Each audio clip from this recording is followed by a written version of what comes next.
Inhlangano yezokusakaza i-SABC siphume iminqeni ithungatha umphathi omusha wezinhlelo Ukhozi FM kulandela ukushiya kukaNkosazana Pearl Maseko Bhinqosa ngo-Okthoba. UPearl ubenonyaka nezinyanga efikile Ukhozi.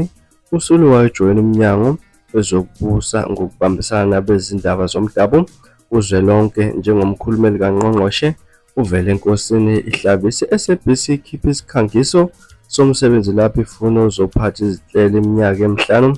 Ngale kweziqu kufuneka umuntu onamava eminyakeni eyisithupha kwezokusakaza emithathu esesikhundleni esiphezulu. Ukwamukela kwezicelo zomsebenzi kuvalwa ngoLwesithathu futhi akuveli ukuthi uzoqasha ukuqala nini umsebenzi. Njengamanje uthe ukubona uMandla Mdletshe esikhundleni kwenzeka lokhu nje kusanda kusula umphathi wesiteshi salomsakazo uSibonge Ngcobo ogcina emsebenzini ngenyanga edlule. Isikhala sakhe besingakakhangiswa futhi inhlangano yezokusakaza iphinde yakhipha isikhangiso sozophatha i-SABC KwaZulu-Natal.